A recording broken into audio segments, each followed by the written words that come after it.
नमस्कार। आज हम आदित्य इन्फोटेक लिमिटेड के आने वाले आईपीओ पर थोड़ी गहराई से बात करेंगे। हमारे पास है कंपनी का रेड हेरिंग प्रोस्पेक्टस RHP जो 23 जुलाई 2025 का है। पहले ये परफेक्ट लकी गोल्ड स्टार के नाम से जानी जाती थी, अब CP+ ब्रांड से मशहूर है। तो चलिए देखते हैं ये प्रोस्पेक्टस क्या बताता है कंपनी के बारे में, इसके बिजनेस, जोखिमों और आईपीओ के बारे में। बिल्कुल। आदित्य इन्फोटेक और खासकर इनका ब्रांड CP+ सुरक्षा और निगरानी मतलब सिक्योरिटी और सर्विलेंस सॉल्यूशंस के लिए जाना जाता है। CCTV कैमरे इनके मुख्य प्रोडक्ट हैं। प्रोस्पेक्टस के हिसाब से तो ये भारतीय बाजार में एक काफी महत्वपूर्ण प्लेयर हैं। इनकी टैगलाइन भी काफी कैची है, ऊपर वाला सब देख रहा है। हाँ, वो तो है। तो इनका बिजनेस मॉडल असल में है क्या? मतलब ये करते क्या है? देखिए, इनका मुख्य काम है CCTV कैमरे बेचना, साथ में NVRs, DVRs और वो घूमने वाले PTZ कैमरे। वित्त वर्ष 2025 में इनके ऑपरेशनल रेवेन्यू का करीब 77.5% इन्हीं प्रोडक्ट से आया। अच्छा खासा हिस्सा है ये तो। और प्रोस्पेक्टस में मार्केट शेयर का भी जिक्र है। प्रोस्पेक्टस कहता है कि वित्त वर्ष 2025 में भारतीय वीडियो सर्वेलेंस मार्केट में इनका रेवेन्यू शेयर 20.8% था और इस हिसाब से ये सबसे बड़ी भारतीय ओनरशिप वाली कंपनी बनती है इस सेगमेंट में। दिलचस्प। और ये बेचते कैसे हैं अपना सामान, मतलब डिस्ट्रीब्यूशन कैसा है? इनका मॉडल डिस्ट्रीब्यूटर्स और सिस्टम इंटीग्रेटर्स पर आधारित है। FY25 में 1000 से ज्यादा डिस्ट्रीब्यूटर थे और करीब 2100 सिस्टम इंटीग्रेटर्स। डिस्ट्रीब्यूटर्स से ही अकेले FY25 में लगभग 2472 करोड़ की बिक्री हुई। और ये खुद बनाते भी हैं? हाँ, इनकी एक सब्सिडरी है AIL डिक्सन, उसके जरिए आंध्र प्रदेश के कटपा में मैन्युफैक्चरिंग फैसिलिटी है। प्रोस्पेक्टस तो ये क्लेम करता है कि यूनिट्स के हिसाब से ये दुनिया की तीसरी सबसे बड़ी CCTV मैन्युफैक्चरिंग फैसिलिटी है FY25 में। तीसरी सबसे बड़ी, ये तो काफी बड़ा दावा है। हाँ बिल्कुल। और एक और बात, वो जो अनिवार्य STQC सर्टिफिकेशन है ना, वो इनके लिए फायदेमंद हो सकता है सरकारी कॉन्ट्रैक्ट्स वगैरह में। सही बात है। अच्छा, अब जरा मार्केट के साइज पर आते हैं। ये इंडस्ट्री कितनी बड़ी है भारत में? हाँ, फ्रॉस्ट एंड सलीवन की एक रिपोर्ट का हवाला है प्रोस्पेक्टस में। उनके मुताबिक भारत का वीडियो सर्वेलेंस मार्केट FY25 में करीब 10,620 करोड़ का था, यानी लगभग $1.27 बिलियन। बिल्कुल। और अनुमान यह है कि 2030 तक ये बढ़कर 22,740 करोड़ तक पहुंच सकता है। करीब $2.7 बिलियन। हाँ, और ये ग्रोथ लगभग 16.5% CAGR से होगी, ऐसा अनुमान है। तो मतलब मार्केट तेजी से बढ़ रहा है। बिल्कुल। अब आते हैं आईपीओ पर। इसका साइज क्या है? कुल इशू साइज 1300 करोड़ तक का है। इसमें दो हिस्से हैं। एक है फ्रेश इशू जो 500 करोड़ तक का है, मतलब कंपनी नए शेयर जारी करके पैसा जुटाएगी। और दूसरा है ऑफर फॉर सेल या OFS जो 800 करोड़ तक का है। इसमें मौजूदा शेयर होल्डर अपनी हिस्सेदारी बेच रहे हैं। अच्छा, तो OFS में कौन बेच रहा है? प्रबंधकर्स। हाँ, मुख्य रूप से प्रमोटर ही हैं। आदित्य खेमका, अनन्मय खेमका, ऋषि खेमका और प्रमोटर ग्रुप के कुछ और सदस्य। प्राइस बैंड और बाकी डिटेल्स अभी तय होनी है, प्रोस्पेक्टस में लिखा है।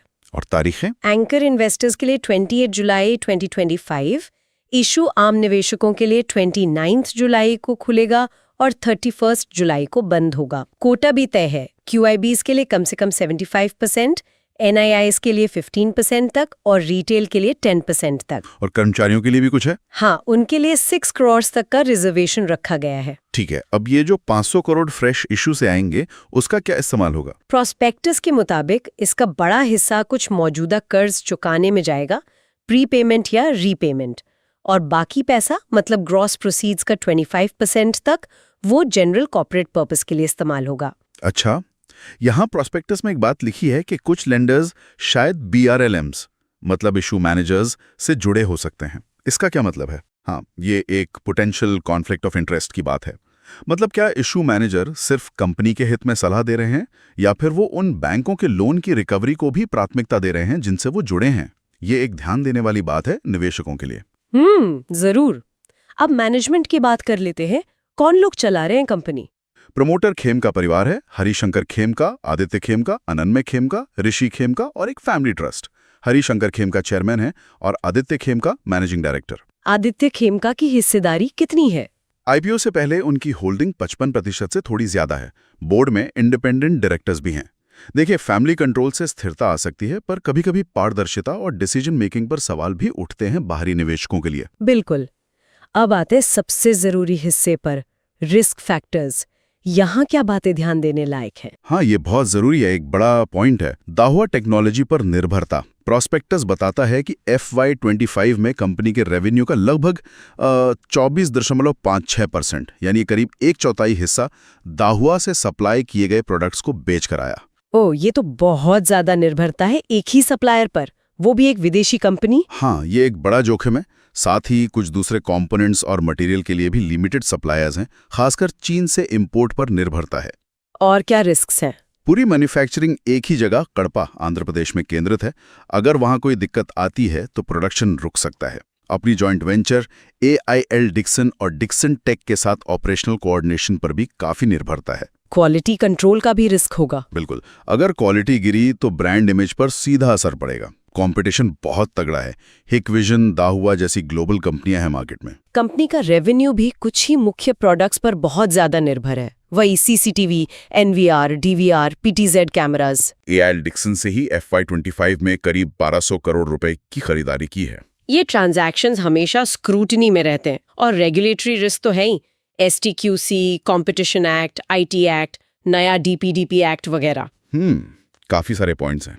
अब जरा तुलना करते हैं, अपने कॉम्पिटिटर्स के मुकाबले ये कहाँ ठहरते हैं। प्रोस्पेक्टस में मुख्य कॉम्पिटिटर्स के नाम है दाहुआ, हिकविजन, जिनका भारतीय ऑपरेशन प्रामा हिकविजन है, एक्सिस कम्युनिकेशंस, यूनिव्यू, जैसा हमने कहा, CP+ का भारतीय मार्केट में 20.8% हिस्सा मजबूत है घरेलू स्तर पर। लेकिन ग्लोबल लेवल पर दाहुआ या हिकविजन के मुकाबले ये बहुत छोटे हैं। जैसे दाहुआ का FY24 का रेवेन्यू करीब $4.4 बिलियन था और EBITDA मार्जिन लगभग 13.7%, जबकि आदित्य इन्फोटेक का FY25 रेवेन्यू 3123 करोड़ था, PAT 103 करोड़ और EBITDA मार्जिन 8.77%। मार्जिन में भी फर्क है, और जाहिर है R&D पर खर्च भी ग्लोबल कंपनियों का बहुत ज्यादा होगा। बिल्कुल, वो एक बड़ा फैक्टर है टेक्नोलॉजी इंडस्ट्री में। तो अगर हम सब बातों को समेटें तो क्या तस्वीर उभरती है?